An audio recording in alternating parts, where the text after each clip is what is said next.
Assalamualaikum everyone. Welcome back to another video and welcome back to the channel English with the Topper. और इस video में हम discuss करने जा रहे हैं क्वालिटेटिव डेटा एनालिसिस। तो पिछले कुछ लेक्चर से हम लोग डिस्कस कर रहे हैं रिसर्च मेथडोलॉजी कि रिसर्च मेथडोलॉजी में हमें क्या करना होता है, ठीक है, क्या मेथड्स क्या हैं, मेथडोलॉजीज़ क्या हैं, क्वेश्चनर कैसे डिवेलप करते हैं, टेक्सचुअल एनालिसिस कैसे करते हैं। तो इसी तरह भी हम डिस्कस करेंगे कि क्वालिटेटिव डेटा एनालिसिस किस तरह से की जाती है and what actually is the qualitative data analysis. देखिए, सबसे पहले क्वालिटेटिव डेटा के बारे में हमें पता लगना चाहिए ताकि हमें सही तरह से समझ आए कि what is meant by the qualitative data analysis. तो क्वालिटेटिव डेटा ऐसा डेटा होता है कि जिसको हम इजीली नंबर्स में रिड्यूस नहीं कर सकते हैं, ठीक है, जिसको नंबर्स की फॉर्म में हम डिस्क्राइब नहीं कर सकते हैं। और ये ऐसा डेटा होता है जो कि कॉन्सेप्ट्स, ओपिनियंस, वैल्यूज़ और बिहेवियर ऑफ पीपल से रिलेटेड होता है। और फिर ऐसा डेटा होता है जिसको which can be broken down through the process of classifying और coding. The pieces of data are called categorised, ठीक है। अब इस डेटा को जो है ना हम ब्रेक डाउन कर सकते हैं, ठीक है, किस प्रोसेस के ज़रिए, वेदर क्लासीफाइंग और कोडिंग।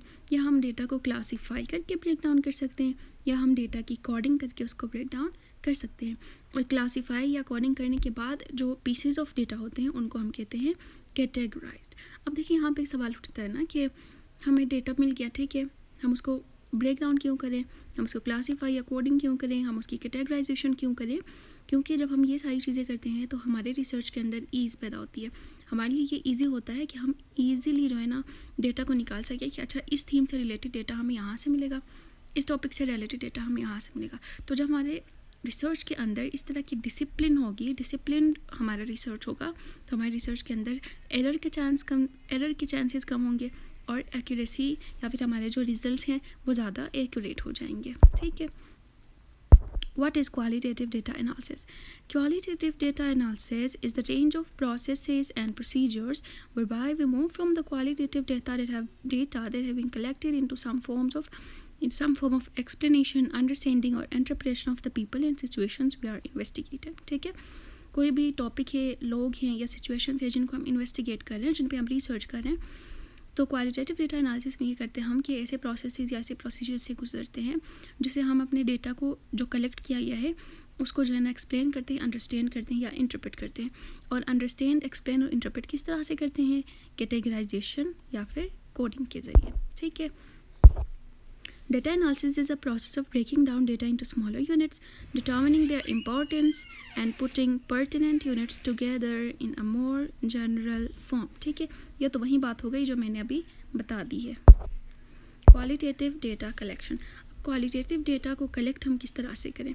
जब हमने डेटा की एनालिसिस करनी है तो डेफिनेटली हमें डेटा को कलेक्ट भी करना होगा, ठीक है। तो क्वालिटेटिव डेटा की कलेक्शन किस तरह से होनी चाहिए। सबसे पहले हम करेंगे ऑब्जर्वेशन में हम जाके हमारा जो टॉपिक है, हमारा जो हम जिस चीज़ पे इन्वेस्टिगेट कर रहे हैं उसको ऑब्जर्व करेंगे, ठीक है। ऑब्जर्व करके हम उसके फील्ड नोट्स बनाएंगे। फील्ड मतलब वो जगह जहाँ हम रिसर्च करें, तो हम उस जगह जाके जो नोट्स बनाएंगे उनको हम कहेंगे फील्ड नोट्स। चेकलिस्ट्स बनाएंगे, ठीक है, ऑब्जर्वेशन के टाइम। उसके बाद हम इंटरव्यूज़ करेंगे लोगों से पूछेंगे कि what do they think about the topic और what do they think about this specific aspect of life. फिर उसके बाद हम डॉक्यूमेंट करेंगे, ठीक है, जो हमने नोट्स बनाए हैं, जो हमने इंटरव्यूज़ किए हैं उनके डॉक्यूमेंट्स करेंगे, रिपोर्ट्स बनाएंगे, मीटिंग मिनट्स बनाएंगे। और बाज़ दफ़ा हम फोकस ग्रुप डिस्कशंस भी करते हैं, ठीक है। किसी ग्रुप में बैठ के हम उस टॉपिक के बारे में डिस्कशन भी करते हैं जिसको हम कहते हैं फोकस ग्रुप डिस्कशन। उसके बाद हम ये जो फोकस ग्रुप डिस्कशन है ना उनको उसी टाइम पे सारा नोट करना मुश्किल हो जाता है, तो हम लोग टेप रिकॉर्डर यूज़ करते हैं। टेप रिकॉर्डर या वॉइस रिकॉर्डर से हम उन सब कन्वर्सेशंस को रिकॉर्ड करते हैं, ठीक है। रिकॉर्ड करने के बाद फिर हम लोग जो है ना क्वेश्चन आयर से भी बाज़ दफ़ा हेल्प लेते हैं कि ओपन एंडेड क्वेश्चन हैं तो उनको जाके जो है ना लोगों में डिवाइड करते हैं, वो फिर अपने आंसर्स, अपने ओपिनियंस देते हैं। तो इस तरह से भी हम लोग क्वालिटेटिव डेटा की कलेक्शन करते हैं। Coding is a process of reducing the data into smaller groupings so that they are more manageable. The process also helps you to begin to see relationship between categories and patterns of interaction, ठीक है। Coding क्या होती है। Coding एक ऐसा process है जिससे हम अपने डेटा को रिड्यूस करते हैं इंटू स्मॉलर ग्रुप्स। और ये क्यों करते हैं? ताकि हमारा काम मैनेजेबल हो जाए, वेल डिसिप्लिन्ड हो जाए, अच्छे तरीके से मैनेज और ऑर्गेनाइज्ड काम हो जाए। और जब हमारा काम मैनेजेबल होगा, ऑर्गेनाइज्ड होगा, वेल डिसिप्लिन्ड होगा तो एरर के चांसेस कम आएंगे। और इसके एक और इसका फ़ायदा ये होता है कि हम इसके ज़रिए जो है ना रिलेशनशिप फाइंड कर सकते हैं डिफरेंट कैटेगरीज और पैटर्न्स में। ठीक है, सपोज हम रिसर्च कर रहे हैं कि the effect of family connections on the communication or English speaking level of a child.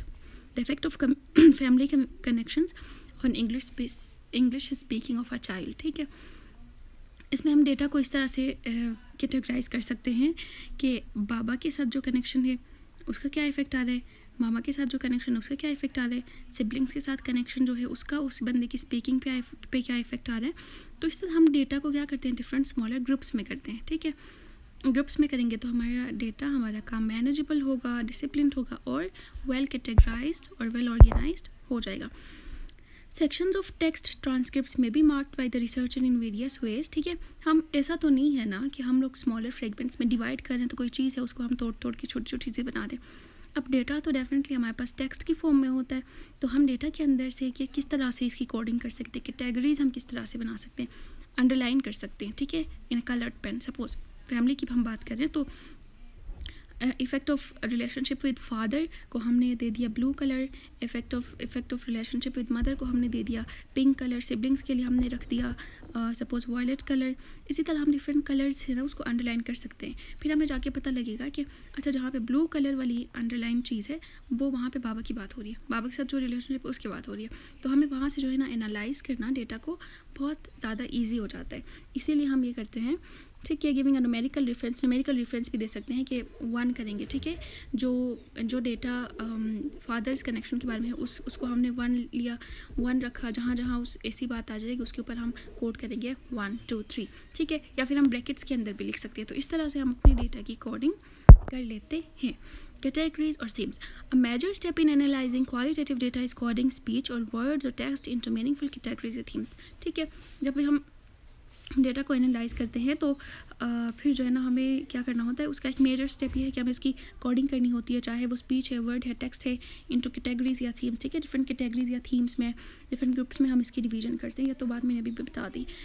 As you read and re-read through the data you can compile the data into categories और themes. ठीक है, जब हमने उसकी underlining की, हम उसको read करेंगे, फिर रीड करेंगे तो हमें पता लग जाएगा कि यहाँ पे किस बारे में बात हुई, यहाँ पे किस बारे में बात हुई है। तो हम सही तरह से कैटेगराइज अपने डेटा को कर सकते हैं। A theme or category is generated when similar issues and ideas were expressed by participants. ठीक है, मैंने 5 लोगों से ले लिया इंटरव्यू। अगर 5 लोगों ने मामा के साथ कनेक्शन की बात की है कि जिससे हमारी स्पीच या हमारी कम्युनिकेशन परफेक्ट होता है, तो हम उन सब बातों को एक कैटेगरी में डालेंगे। अगर उनमें से 3 लोगों ने सिबलिंग्स के बारे में बात किया तो उन तीनों की जो बात है उसको हम एक कैटेगरी में डालेंगे। ठीक है, इस तरह हम कैटेगराइज करते हैं या फिर डिफरेंट थीम्स में हम उसको लेबल करते हैं। फिर हम डेटा को ऑर्गेनाइज करते हैं। ठीक है, फील्ड वर्क इज़ ओवर। हमारा फील्ड वर्क हो गया, हमने इंटरव्यूज़ ले लिया, हमारा सब कुछ हो गया। Attempt to make sense of the data as a whole. Researcher starts with a large set of data and seeks to narrow into small groups of key data. हमारे पास शुरू में एक लार्ज सेट ऑफ डेटा आता है। ठीक है, data बहुत ज़्यादा आता है। जब हम उसको कैटेगराइज करते हैं, ऑर्गेनाइज करते हैं डिफरेंट ग्रुप्स में, सब ग्रुप्स में, काइंड ऑफ फ्लो चार्ट की तरह हमारे माइंड में बना हुआ होता है कि इसमें इस बारे में बात हुई है, इस बारे में जो बात है वो इस बंदे ने हमें इन चीज़ों के बारे में बताई है। मतलब सही तरह से ऑर्गेनाइज्ड हमारे पास डेटा होता है, हमारे जहन में भी और हमारे पास रिटन में भी। ठीक हो गया। फिर हम क्या करते हैं, वो जो ऑर्गेनाइज्ड डेटा है उसको एक्सप्लोर करते हैं। एक्सप्लोर मीन्स किसी भी चीज़ को खोजना, पता लगाना। ठीक है, एक्सप्लोर करते हैं। एक्सप्लोर किस तरह करते हैं, read through the data and make sure all information is complete and eligible before proceeding to analysis. ठीक है, एनालिसिस करने से पहले हमें एक दफ़ा देखना चाहिए डेटा को, ताकि ये हमें पता लग जाए कि डेटा कंप्लीट है और जो है ना प्रोसेस करने के काबिल है। अगर डेटा कंप्लीट भी है, प्रोसेस करने लायक भी है, तो फिर हम आगे बढ़ के उसके एनालिसिस करते हैं। ठीक है, जब हम एक दफ़ा डेटा को रीड करते हैं ना तो हमें एक जनरल सेंस मिलता है डेटा का कि हमने जो डेटा कलेक्ट किया है उसमें इस बारे में बात की। काइंड ऑफ स्कीमिंग, स्कैनिंग नहीं करते हैं, उस तरह से हमें जो ना एक जनरल सा हमें सेंस मिलता है कि हमारे डेटा में ये टॉपिक्स डिस्कस हुए हुए हैं। फिर हम मेमोइंग करते हैं। ठीक है, रीड एंड राइट मेमोज़ लिखते हैं तमाम फील्ड नोट्स के बारे में कि इस फील्ड नोट में ये बात हुई थी, इसने बताई थी, फिर उस वाले नोट में इसने ये बात बताई थी, मतलब काइंड ऑफ कैटेगराइजेशन करते हैं। फिर डेटा को रिकॉर्ड करने के स्टेप्स क्या हैं? Get a sense of the whole. सबसे पहले हम लोग पूरे डेटा का एक सेंस ले लेते हैं, ठीक है। ये हमें कब मिलता है? जब हम उसकी रीडिंग या री रीडिंग करते हैं। Pick one document, for example, one interview, one field note. Go through it, asking the question what this person is talking about. Identify text segments, placing a bracket around them, and assigning a code, word, or phrase that describes the meaning of the text. ठीक है, हमारे पास बहुत सारे interviews हैं, तो हम लोग एक सेंस लेने के लिए क्या करेंगे? हम उनमें से एक इंटरव्यू उठाएंगे, उसको पढ़ेंगे, फिर हम देखेंगे कि वहाँ पे क्या बात हुई है, उसको हाईलाइट करेंगे, अंडरलाइन करेंगे। नेक्स्ट इंटरव्यू लेंगे, उसको रीड करेंगे, वहाँ में से हाईलाइट करेंगे। इसी तरह करते करते हमें एक जनरल सेंस या फिर होल डेटा का एक सेंस हमें मिल जाता है, ठीक है। After coding an entire text make a list of all code words. तमाम कोड वर्ड्स की एक लिस्ट बनाएं, ठीक है। किस तरह से करेंगे कोड वर्ड्स की list? Group similar codes and look for redundancy codes, ठीक है। हमने कोड्स दे दिए हैं, सपोज़ एक वो बात जिसमें फादर के साथ कनेक्शन का कम्युनिकेशन पे इफेक्ट होता है, दूसरा वो कोड जिसमें मदर के कनेक्शन का हमारी कम्युनिकेशन पे इफेक्ट होता है, तीसरा वो कोड जिसमें सिबलिंग्स का होता है। तो इन सब ग्रुप्स को आखिर में हम क्या करेंगे? एक लिस्ट बनाएंगे। लिस्ट बना के उनमें से सिमिलर वालों को ना अलग करेंगे। सपोज हमने सिस्टर ब्रदर के दो कोड्स बनाए हैं, सिस्टर ब्रदर आपस में रिलेट करते हैं ना, उनको हम एक ही कैटेगरी में डाल सकते हैं सिबलिंग्स के नाम से। तो हम सिस्टर ब्रदर के जो बारे में जो चीज़ें हैं उनको एक ही कैटेगरी में डालेंगे, सिबलिंग्स की कैटेगरी में। इस तरह हम लोग क्या कर सकते हैं? सिमिलर कोड्स को रिड्यूस कर सकते हैं। Take the list and go back to the data. अब इस लिस्ट को लेके दोबारा से जाओ अपने डेटा में, टेक्स्ट में। Circle specific codes from the participant that support the codes, ठीक है। फिर वहाँ से हम लोग सर्कल करेंगे, जैसे पहले हाईलाइट किया था। फिर हम देखेंगे कि यहाँ पे इस बारे में बात हुई, यहाँ पे इस बारे में बात हुई, ठीक है। Reduce the list of codes to get 5 to 7 themes या कैटेगरीज। फिर हम ये जो हमने लिस्ट ऑफ कोड्स बनाई है ना, इसमें से हम डेटा में देखेंगे कि किन किन चीज़ों के बारे में ज़्यादा बात हुई है। तो जिनके बारे में ज़्यादा बात हुई है उनको हम सेलेक्ट करेंगे, ठीक है। 5 to 7, 5, 6 या 7 हम उनमें से थीम्स या कैटेगरीज सेलेक्ट करेंगे जिनके बारे में डेटा ज़्यादा है। अब इसमें हम थीम्स कैसे आइडेंटिफाई करेंगे? Are there patterns that emerge. ऐसे कोई पैटर्न्स हैं जो इमर्ज हो रहे हैं। सपोज सब ने ही हमें अपने बाबा के साथ जो रिलेशन है उनकी कम्युनिकेशन पे क्या इफेक्ट पड़ गया इसके बारे में बता रहे हैं। तो क्या ऐसे इवेंट्स हैं जो सब में रिपीट हो रहे हैं? क्या ऐसे इवेंट्स हैं जो सबके अंदर कॉमन है? तो इन चीज़ों को हम आइडेंटिफाई करेंगे।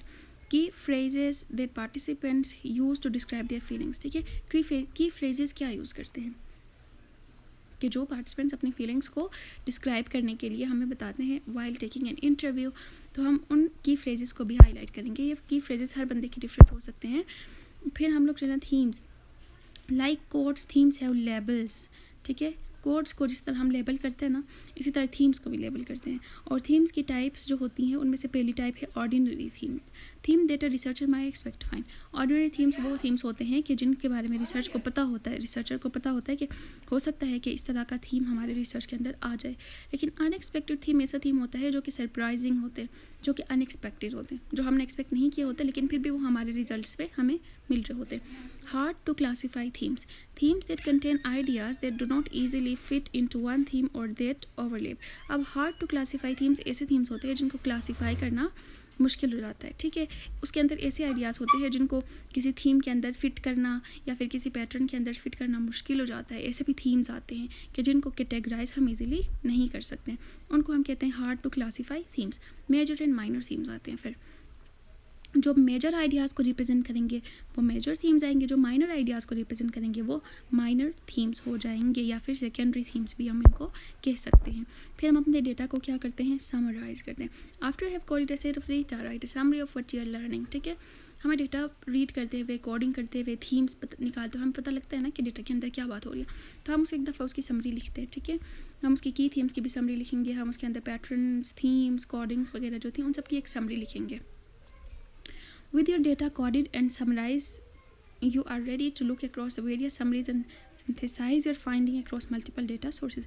जब हमारे पास एक समरी तैयार हुई होती है ना, तो तब हम क्या कर सकते हैं? हम इस काबिल हो जाते हैं कि हम अपने डेटा के अंदर से फाइंडिंग्स को सिंथेसाइज कर सके, फाइंडिंग्स को बना सके, फाइंडिंग्स को फाइंड कर सके या फिर फाइंडिंग्स को निकाल सके। तो डेटा एनालिसिस के बाद ही हमारी फाइंडिंग्स आती हैं। तो आप जब रिसर्च कर रहे हो तो आपने अपनी डेटा एनालिसिस में कभी भी गलती नहीं करनी है। डेटा एनालिसिस में गलती करोगे फाइंडिंग्स में गलती आ जाएगी। तो डेटा एनालिसिस को जितना केयरफुली करोगे उतनी ही हमारी रिसर्च अच्छी हो जाती है। Why do students have problem with critical thinking? Major minor themes from teachers interview। ठीक है, सपोज एक क्वेश्चन है कि स्टूडेंट्स के लिए क्रिटिकल थिंकिंग में प्रॉब्लम क्यों होती है। ठीक है, टीचर से इंटरव्यू लिया है। क्वेश्चन था कि what are some of the challenges that your student face in developing their critical thinking skills. हमने बहुत सारे टीचर से जाके ये क्वेश्चन पूछा, तो उनमें हमें मेजर थीम ये मिला कि रीडिंग चैलेंजेस हैं। माइनर थीम्स में फिर हमें टाइम कंस्ट्रेंट मिला। मतलब सभी टीचर्स ने इस बारे में बात की कि बच्चों को रीड करने में चैलेंजेस आ रहे होते हैं, तो ये मेजर थीम आ गया। बाकी ऐसी बात जो इतनी इंपॉर्टेंट नहीं है या फिर जो माइनर चीज़ आती है तो उसको हम माइनर थीम में रखते हैं। फिर हमने अगला क्वेश्चन पूछा कि how do you help to enhance the critical thinking skill of your students. Major theme सब टीचर्स ने ज़्यादातर ने इस बारे में बताया कि नीड ऑथेंटिक लर्निंग एक्सपीरियंस। ठीक है, अपने स्टूडेंट्स को इस तरह से हेल्प कर सकते हैं कि उनको ऑथेंटिक लर्निंग एक्सपीरियंस होनी चाहिए या फिर दे देते हैं। और माइनर थीम इस तरह से आ गया कि ग्रेट इमर्जन इन रीडिंग। ठीक है, उनको रीडिंग में इमर्स करा के ले सकते हैं। बट सप्लीमेंट्री फिर वही चीज़ है। ठीक है, एक क्वेश्चन के अंदर हमें मेजर थीम और माइनर थीम दोनों मिलते हैं। तो जब भी आप अपने रिसर्च के अंदर क्वेश्चंस ले लेना, तो उन क्वेश्चंस के इंटरव्यूज़ के बाद आपको वहाँ पे एक मेजर थीम मिलेगा और एक माइनर थीम मिलेगा। Collecting data into a table of coded responses. ठीक है, हमने फिर जो डेटा कलेक्ट किया है ना उसको हम लोग कोडेड रिस्पॉन्सेज या टेबल्स में भी डिवाइड कर लेते हैं।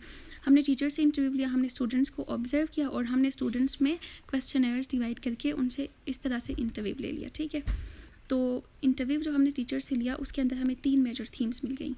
पहला है रीडिंग चैलेंजेस, दूसरा है नीड ऑथेंटिक लर्निंग एक्सपीरियंस और तीसरा है need to read newspaper.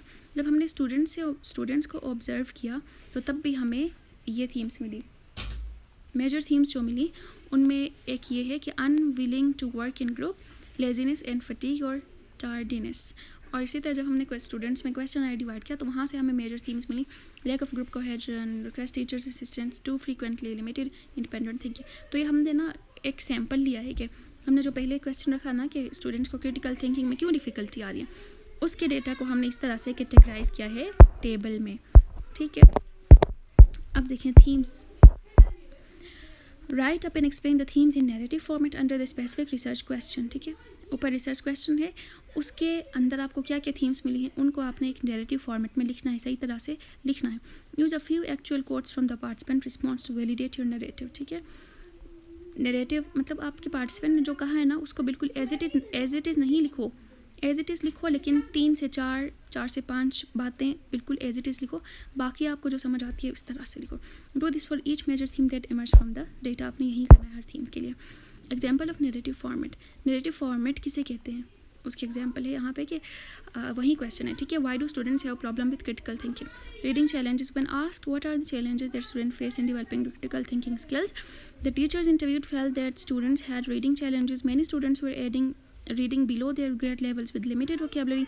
This made it difficult for students to decipher the meaning of the written word. Following are some direct quotations from the participants. ठीक है, हमने पहले describe किया कि हमने जब लोगों से इंटरव्यू लिया तो हमें ये बातें पता लगी। फिर 4-5 हम एग्जैक्ट कोट्स यहाँ पे ऐड करेंगे कि स्टूडेंट्स डोंट रीड।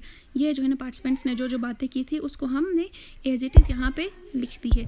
तो यहाँ तक हमने बात की about the qualitative data analysis. उसमें हमने बहुत सारी बातें डिस्कस की। आई होप आप लोगों को समझ आ गई होगी। और don't forget to like, share, subscribe. अल्लाह हाफिज़।